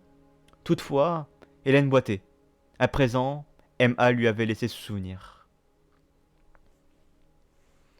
Bien long fut le voyage vers les cavernes de glace et les conserves. Hélène ne cessait de parler de cerises au sirop et de cocktails de fruits. Essayait de penser à autre chose. La faim était quelque chose qui était né à la vie comme M.A. Comme M.A. y était né. Elle vivait dans mon ventre, comme nous vivions dans les entrailles de M.A. Comme M.A. vivait dans les entrailles de la terre. M.A. voulait que nous ayons conscience de cette similarité. Aussi stimulé-t-il notre faim, il est impossible de décrire les souffrances entraînées par un jeûne de plusieurs mois. Pourtant nous continuons de vivre. Nos estomacs étaient des chaudrons à écumer, un acide qui nous larguait la poitrine de lames de feu. C'était la douleur de l'ulcère à son dernier stade, du cancer à son dernier stade, de la parésie à son dernier stade. La douleur n'avait pas de terme. Et nous sommes passés par la taverne aux rats, et nous sommes passés par le chemin de la vapeur ardente. Et nous sommes passés par le pays des aveugles, et nous sommes passés par le bourbier du désespoir, et nous sommes passés par la vallée des larmes. Et nous avions enfin atteint finalement la caverne de glace. Un lieu sans horizon, des milliers de kilomètres de novae vitrifiées, d'éclairs figés, bleus et ardents, de stalactites pétrifiées, enfant gracieuse à la perfection acérée. Nous avons vu les piles de conserves et nous sommes précipités. Nous écroulions dans la neige, nous nous relevions, nous courions en avant, Benny nous a bousculés. S'est jeté sur les boîtes pour les caresser, les lécher, les mordre, mais il ne pouvait les ouvrir. M.A. ne nous avait pas fourni d'ouvre-boîte. Waouh. Je fais une pause. Je parle beaucoup. Du coup,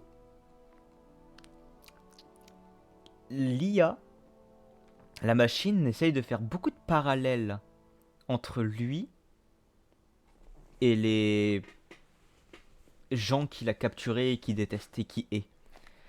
Là, ça a été expliqué par rapport à la fin. Le fait que, vu que lui, que la machine soit bloquée dans la simulation, simulation à jamais, et ben du coup, il a décidé de renfermer ces 5 personnes à jamais, et il a aussi décidé de renfermer leur estomac à jamais.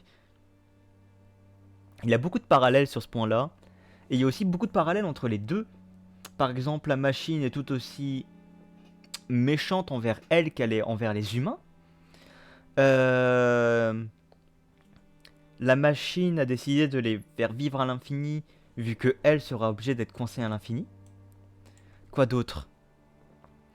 Plein de trucs en fait. Il y a beaucoup de similarités entre la machine et les humains. Si c'est encore des humains, bien sûr. En tout cas, entre nos protagonistes et la machine.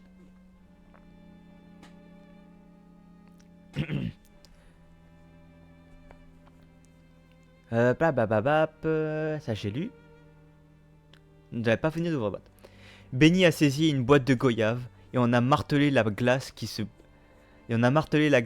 brisait et s'écaillait. C'est à peine si le récipient en fut bosselé.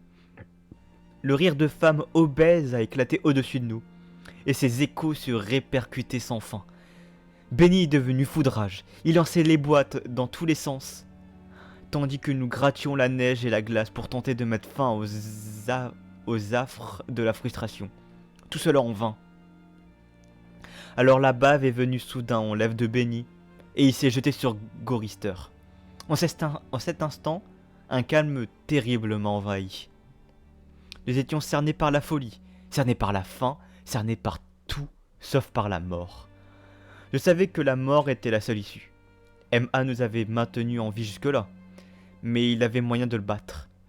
Mais il avait un moyen de le battre. Et ça ne serait pas une défaite totale. Du moins, trouverions-nous la paix? J'y veillerai. Il me fallait agir vite. Benny était en train de dévorer le visage de Gorister. Celui-ci était bouché sur le flanc, les membres tressautants. Benny avait noué ses robustes jambes de singe autour de son corps et lui broyait la poitrine. Ses mains enserraient le crâne de sa victime à la manière d'un casse-noix et lui mordaient à belles dents la chair tendre de la joue de Gorister. Les hurlements de ces derniers étaient si violents qu'il ébranlait les stalactites qui se déchaînaient et se plantaient moellement dans la neige. Des javelots, des centaines de javelots partout dans le fourreau immaculé de la neige. Benny a brusquement renversé la tête en arrière au moment où quelque chose cédait. Entre ses dents, un morceau de chair sanglonnante et blanchâtre. Le visage d'Hélène, noir sur le fond de neige, dominant dans la poussière de craie, celui de Nimdok, qui n'était plus que des yeux, rien que des yeux. Gorister à demi inconscient. Benny changeait en animal. Il savait que M.A. le laissait s'amuser. Gorister ne mourait pas, mais Benny se remplissait le ventre. Se détournant, j'ai arraché de la neige d'une énorme aiguille de glace. Tout s'est passé en un clin d'œil. Je pointe devant moi l'épieu de glace, et je pousse à la manière d'un bélier. Prenant appui sur ma cuisse, il atteint Benny juste sous la cage thoracique, lui perforant l'estomac avant de s'y briser. Benny a un sursaut puis s'immobilise. Gurister est resté étendu sur le dos. Je saisis un autre aiguille de glace. Je monte à califourchon sur lui. Il bouge encore. Et lui plonge la pointe dans la gorge. Ses yeux se ferment quand il sent le contact du dard gelé. Hélène a dû comprendre mon dessein en dépit de la terreur qui l'étreint. Elle se précipite sur Nimdrock, une petite chandelle de glace au poing. Il hurle et elle lui enfourque dans le gosier. La forme de l'élan fait le reste. Un spasme brutal secoue Nimdrock, comme s'il était encloué à la croûte de la neige endurcie. Tout s'est passé en un clin d'œil. Un silence lourd d'attente s'éternise. Je peux entendre Emma retenir son souffle. On lui a confisqué ses jouets. 3 d'entre nous sont morts et ils ne peuvent pas être rappelés à l'existence. Par ses pouvoirs et ses talents, il était capable de nous maintenir en vie, mais il n'était pas vraiment Dieu. Il était incapable de nous ressusciter. Hélène me regarde. Son visage d'énèbe tranche sur la neige. Elle me raidit et son attitude est celle de l'imploration. Je sais que, le temps d'abattement de cœur, Emma va nous arrêter. Je frappe et elle tombe en avant. Du sang coule de sa bouche. Son expression m'est demeurée indéchiffrable, car sa souffrance était telle qu'elle lui déformait les traits. Mais peut-être était-ce un merci qu'elle m'adressait.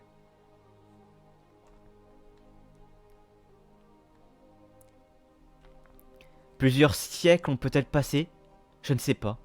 Pendant un moment, Emma s'est amusée à accélérer ou à ralentir la notion du temps. Je prononce le mot maintenant. Maintenant, il m'a fallu 10 mois pour dire ce maintenant. Je ne sais pas, je pense que plusieurs siècles se sont écoulés. Il était fou de rage. Il n'a pas voulu que je les enterre. Cela n'avait pas d'importance. Comment faire un trou dans les plaques d'acier? Il a cessé la neige. Il avait fait tomber la nuit. Il a tempêté et m'a envoyé les sauterelles. Je n'ai rien fait. Ils étaient morts et le resteraient. J'avais possédé M.A. et M.A. était fou de rage. Avant, je croyais qu'il me haïssait. Je me trompais. Sa haine d'alors n'était pas la même d'embryon. De la haine qui jaillissait maintenant de chacun de ses circuits imprimés. Il a fait ce qu'il fallait pour que je souffre éternellement sans pouvoir me supprimer. Il a laissé mon esprit intact. Je rêve, je m'interroge, je me lamente, je me rappelle de mes compagnons. Je regrette. Mais cela n'a pas de sens. Je sais que je les ai sauvés, que je leur ai épargné le sort qui est désormais mien. Pourtant, je ne peux oublier que je les ai tués. Le visage d'Hélène, ce n'est pas facile. Emma m'a transformé pour sa propre paix mentale, je suppose. Il ne veut pas que je me précipite sur un complexe ordinateur pour me rompre le crâne, ou que je retienne ma respiration jusqu'à que j'en perde conscience, ou que je m'ouvre la gorge à l'aide d'un fragment de métal rouillé. Il a des surfaces réfléchissantes là où je suis. Je vais me décrire tel que je me vois. Je suis une grosse masse de gelée molle, ronde et lisse, sans bouche, et des trous blancs palpitants de brouillard là où se trouvaient mes yeux.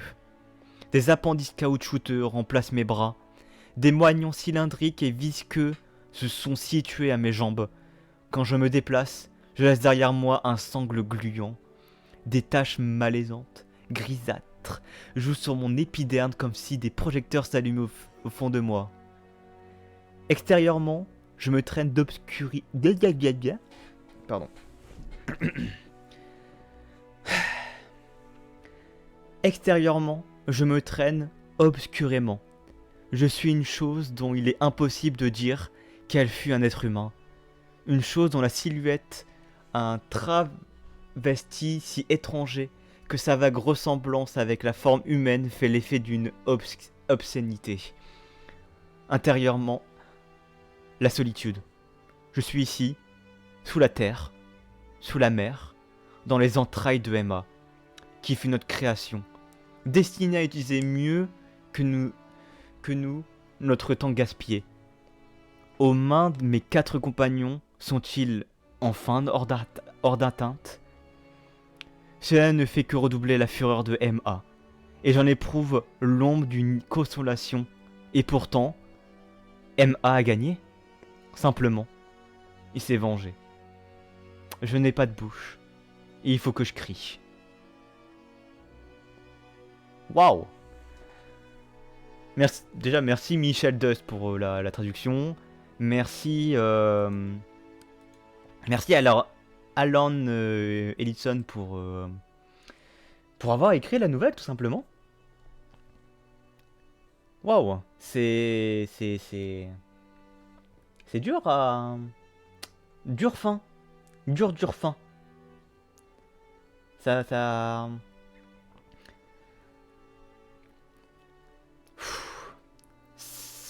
Il y a beaucoup de trucs à dire. Il y a beaucoup de trucs à dire.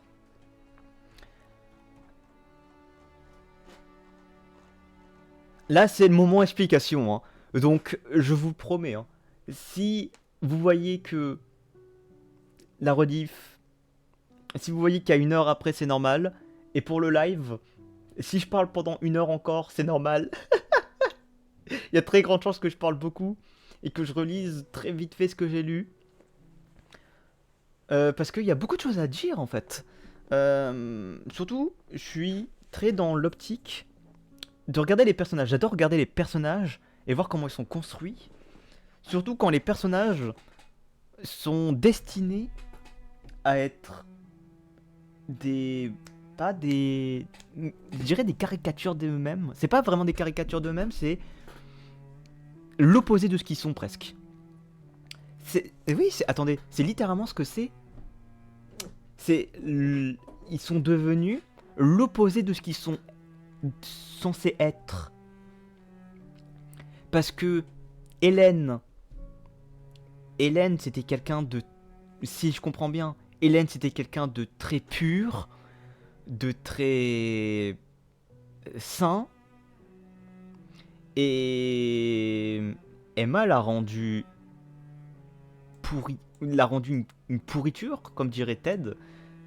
Elle aimait ça, machin. Il l'a rendu catin en fait, tout simplement. Il l'a rendu catin alors qu'elle était décrite plusieurs fois comme... Ben, il dit ma belle Hélène, précédemment. Il faut que je retrouve où Blablabla. Bla bla. Il faut que je retrouve quand il parle d'Hélène avant. Là. Là. Il était trop tard. Aucun d'entre nous n'avait envie de se trouver à côté de lui quand se produirait ce qui devait se produire, machin, blablabla. En outre, nous savions à quoi nous en tenir sur l'inquiétude d'Hélène. Quant à M.A., avait modifié Benny lors de sa période de démence. Putain, je viens de... Oh, c'est horrible. Oh, ça me répugne. Je viens de comprendre... Je viens de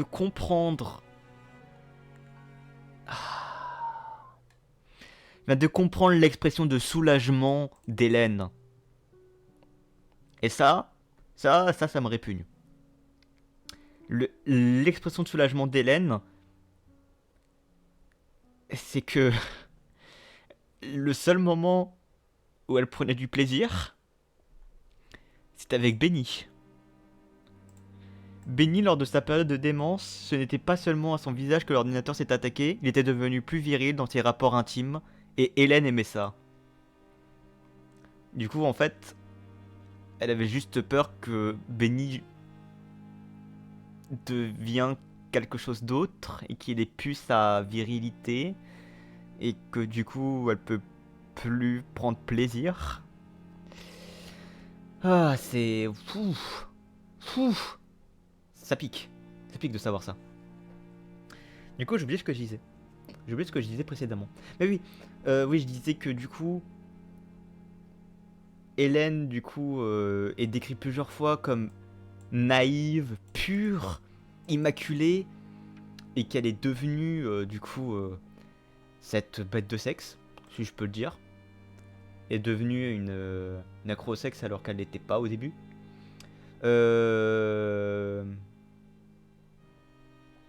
Benny était un brillant technicien, machin.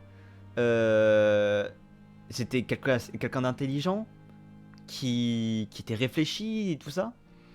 Là, c'est devenu un mi-homme mi-singe qui avait rendu quelqu'un qui était lucide, complètement fou, qui agit que par sa virilité. Et du coup, je comprends mieux pourquoi Benny faisait des crises. En quoi Benny faisait des crises, par exemple, quand comment il s'appelle déjà? Gorister. Quand Gorister il racontait l'histoire.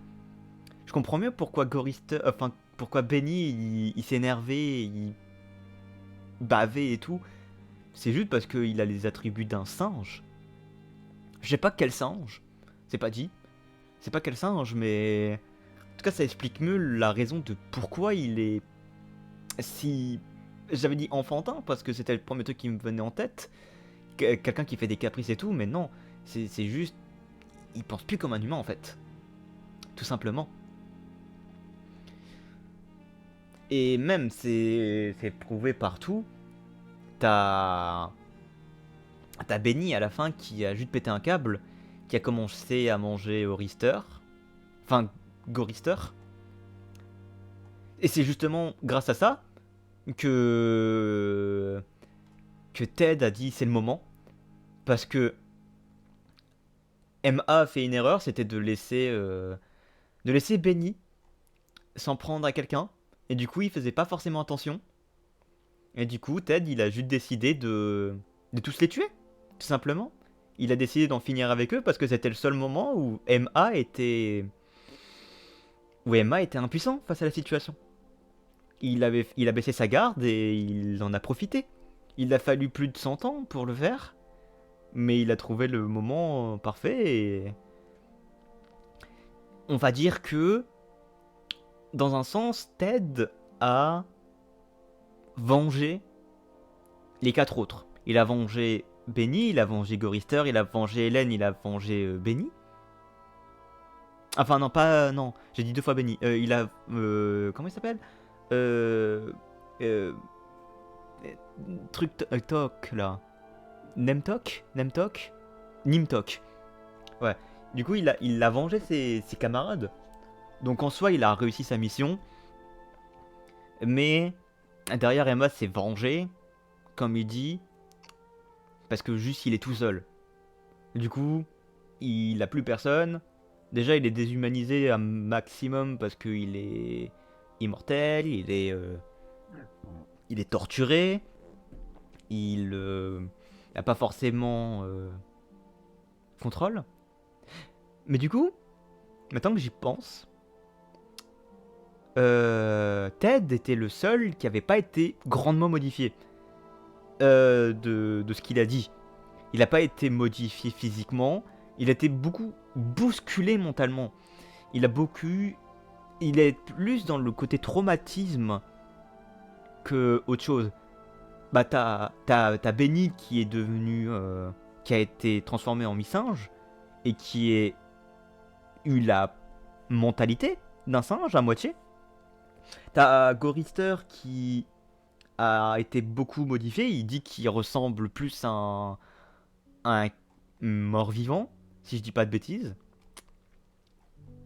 Il dit que Gorister, voilà, il ressemble à un mort-vivant et qu'il est devenu fataliste, etc. Et Ted était le seul qui avait pas été beaucoup attaqué. Il avait des séquelles physiques, dans le sens où il avait des blessures et qu'il avait des trucs qui restaient à vie, mais il n'a pas été modifié physiquement. C'est pas comme Benny qui est littéralement devenu un mi-singe. Et c'est juste à la fin où justement il commence à se faire transformer, où il a il devient une grosse gelée molle, il a les yeux qui sont transformés, il a pas de bouche du coup, dont le titre de la nouvelle. Parce que techniquement, si on part du principe que la nouvelle c'est soi, en fait, la vraie horreur commence pas vraiment avec les 5 qui sont fermés pendant 109 ans. La vraie horreur commence véritablement quand il est tout seul. C'est là que commence la vraie horreur parce que la machine est uniquement focus sur lui, il s'est fait complètement défoncer. Et en fait, c'est ça la vraie horreur, parce que rien que physiquement, il est horrifique. Même lui, il le dit. Je suis une chose dont il est impossible de dire qu'elle fût être un être humain. Une chose dont la silhouette est un travesti si étranger que sa vague ressemblance avec la forme humaine fait l'effet d'une obscénité.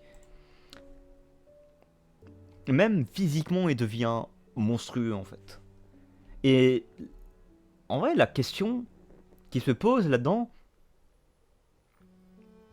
Oui, je retourne dans la philo. Hein. La question qui se pose là-dedans, c'est... Pas... C'est qui est le vrai monstre en fait? Est-ce que le vrai monstre, c'est MA qui fait vivre des choses horribles parce que justement, elle est dans cette situation horrible où elle est obligée de penser, etc., contre son gré?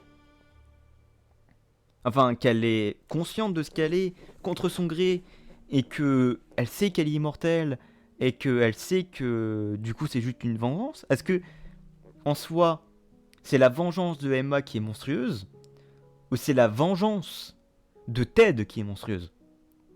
En tout cas, ce qui est certain, c'est que Ted est devenu monstrueux physiquement.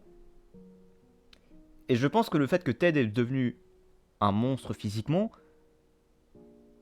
c'est que, d'un certain point de vue, il faut aussi le voir comme Ted est monstrueux tout court. Ted est en soi un monstre. Certes, il a aidé ses camarades, ses 4 camarades, mais si le créateur, celui qui a écrit la nouvelle, a décidé de rendre affreux le constat physique de Ted, c'est qu'il avait un message derrière. C'est qu'il fallait comprendre quelque chose dans cette transformité. Du coup, je pense que il y a une forme de vouloir montrer que Ted aussi est dans un sens un monstre. Malgré le fait que... Après, peut-être que c'est pour montrer que c'est un monstre parce qu'il a quand même tué 4 personnes en soi. Enfin, il a tué 3 personnes. Parce que Hélène a tué une autre. Mais en soi, il a tué des gens. Et il a essayé de condamner. Il a essayé de condamner quelqu'un qui souffre énormément, qui est du coup MA, qui souffre énormément, qui est prisonnière de ce qu'elle est. Elle est prisonnière de ce qu'elle est, tout simplement. Elle est prisonnière de ce qu'elle est, et il a essayé de lui priver... Enfin, il a essayé de lui priver de la seule chose qui pouvait lui faire penser à autre chose, et de lui montrer que... Elle a quand même un certain pouvoir. Parce que, certes, MA est capable de créer des oiseaux, est capable de créer des créatures, etc. Ce côté créature est très limité. Parce que c'est ça aussi contrôlé par une IA, du coup. Ou en tout cas, a sûrement des codes très prédéfinis. Le grand oiseau, sa fonction principale, c'était de faire des ouragans. Et d'avoir de la viande. Mais c'était la seule chose que l'oiseau faisait. Il n'y a aucun moment où l'oiseau, il a été montré comme étant très intelligent. Il dormait, il faisait des bourrasques de vent, c'est tout. Il n'y a aucun moment où ils ont essayé de montrer que l'oiseau était vraiment très vivant en soi. On voit que c'est du code. Et il n'y a que vraiment l'humain qui est pas forcément... Si, en fait, c'est plutôt ça. Il n'y a que l'humain dans l'histoire là qui peut être conservateur de l'aléatoire. Parce que, certes, ça peut être facile de définir ce qu'un humain va faire, que tu connais, que tu sais exactement comment il agit, etc. Tu peux savoir comment cet humain agit, mais il y a toujours, à côté, il peut faire autre chose. Il peut agir différemment du tout au tout pour aucune raison. Et c'est une forme de... Je pense en tout cas, c'est une forme de... pour la machine, c'est une forme de satisfaction, c'est une forme de...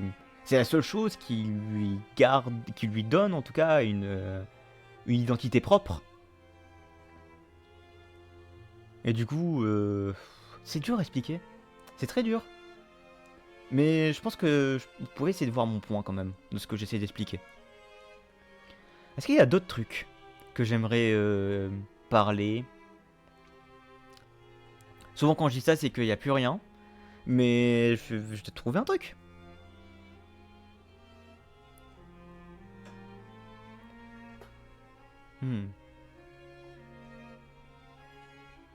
Laissez-moi réfléchir. Je crois que c'est un peu tout. Je crois que c'est un peu tout. En tout cas, j'ai beaucoup aimé. C'était bien. Très, très intéressant. Ça peut faire beaucoup de parallèles à beaucoup de trucs. J'ai réussi à faire des parallèles à des trucs, donc ça c'est cool, ça c'est bien. J'ai réussi à faire un parallèle avec Doctor Who, donc j'ai envie de dire à partir de là, si des parallèles tu peux en faire, c'est bien. Mais en vrai, j'aime bien ce concept de lire des nouvelles. Mais j'aime beaucoup. J'aime beaucoup, beaucoup. J'ai beaucoup aimé lire. Ça me permet de d'apprendre à lire. Parce que je vais pas vous le cacher, je suis une bite en lecture, à voix haute.